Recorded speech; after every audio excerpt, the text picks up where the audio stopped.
अस्सलामुअलैकुम। आज मैं आप लोगों के साथ मटन दमी की एक बहुत ही खास रेसिपी शेयर कर रही हूँ। ये बकरीद स्पेशल रेसिपी है। इस रेसिपी की खासियत ये है कि आप इसे 8 दिन तक बिना रेफ्रिजरेट किए भी खा सकते हैं। बस दिन में 2 बार गरम कर लें। तो चलिए इसे बनाना शुरू करते हैं। मटन दमी एक बहुत ही ज्यादा सिंपल और इजी रेसिपी है। इसे बनाने से पहले हम थोड़े इंग्रेडिएंट्स को हल्का सा भून लेते हैं।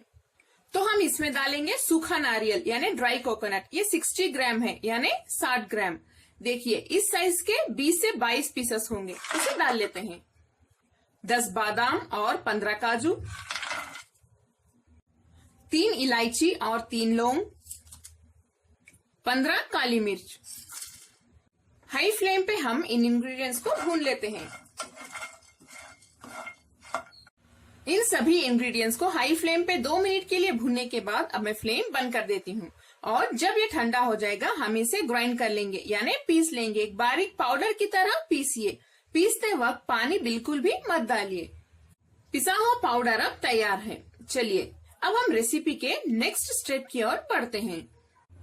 पैन में हम 1 टेबलस्पून तेल और 1 टेबलस्पून घी गरम कर लेते हैं। आप चाहें तो सिर्फ तेल का भी इस्तेमाल कर सकते हैं। तेल और घी गरम हो चुके हैं। हम इसमें आधा किलो गोश्त डाल देते हैं। गोश्त के मीडियम साइज पीसेस कट कर लें। फ्लेम को हाई पे रखिए। हाई फ्लेम पे हम गोश्त को भून लेते हैं।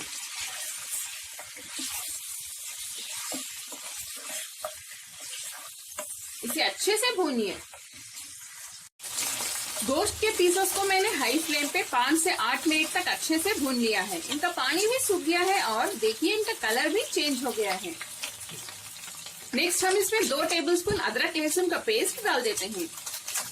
इसे डालने के बाद फिर से अच्छे से भूनिए। थोड़ा सा नमक भी डाल दें।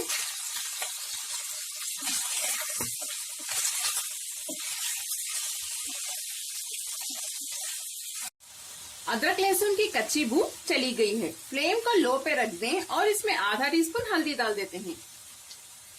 2 टीस्पून लाल मिर्च पाउडर। मैं यहाँ कश्मीरी लाल मिर्च पाउडर का यूज कर रही हूँ। लाल मिर्च पाउडर आप अपने टेस्ट के हिसाब से डाल लें। अब फ्लेम को हाई पे रख के इसे भी भून लेते हैं।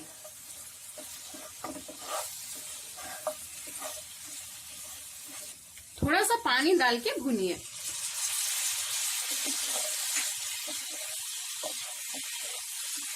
इसे मैंने बस से 30 सेकेंड के लिए भून लिया है। अब फिर से हम फ्लेम को लो पे रख देते हैं और हम इसमें ये पिसा हुआ पाउडर डाल देते हैं। लो फ्लेम पे ही इसे अच्छे से मिक्स कर लें।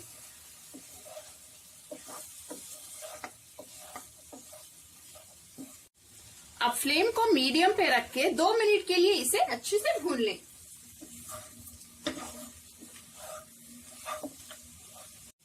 दो मिनट के लिए इसे भूनने के बाद हम इसमें बारीक कटे हुए धनिया के पत्ते डाल देते हैं और 2 बारीक कटी हुई हरी मिर्च। इन्हें भी मिक्स कर लें। आखिर में हम इसमें 1 कप पानी डाल देते हैं। पानी डालने के बाद फिर से इसे मिक्स कर लें। फ्लेम को हाई पे रखिए। जब ये पकना स्टार्ट हो जाए फ्लेम को लो पे रख दें। लो फ्लेम पे हम इसे ऐसे ही गोश्त गलने तक गलाएंगे। आप चाहें तो प्रेशर कुकर में भी रेसिपी बना सकते हैं। प्रेशर कुकर में हाई फ्लेम पे 1 विजिल आने के बाद लो फ्लेम पे 10 मिनट के लिए गलाएं। गोश्त गल जाएगा। मैं यहाँ आपको वीडियो क्लियर से नजर आए इसीलिए इसमें बता रही हूँ। पैन में गोश्त गलने के लिए ज्यादा देर लगेगी। इसमें लिड बंद कर देते हैं। देखिए गोश्त हमारा अच्छे से गल चुका है। हम इसे थोड़ा सा ड्राई कर लेते हैं। अगर आपको ज्यादा ग्रेवी चाहिए तो इसे सुखाने की यानी ड्राई करने की जरूरत नहीं। दमी थोड़ा ड्राई ही हम खाते हैं। हाई फ्लेम पे इसे थोड़ा सा भून लें तभी ये ड्राई हो जाएगा। देखिए ये अच्छे से ड्राई हो चुका है। आखिर में मैं फिर से इसे थोड़े से कटे हुए धनिया के पत्तों के साथ गार्निश कर लेती हूँ। इसे मिक्स कर लें।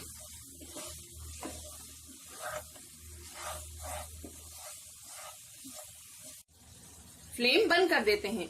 हमारी बहुत बहुत ज्यादा टेस्टी मटन दमी की रेसिपी अब तैयार है। देखिए कितनी टेस्टी लग रही है ये। इसकी एक खासियत ये है कि आप इसे 8 दिन तक बिना रेफ्रिजरेट किए यूज कर सकते हैं, यानी खा सकते हैं। बस दिन में 2 बार गर्म कर लें। इस बकरीद आप इसे जरूर ट्राई करें।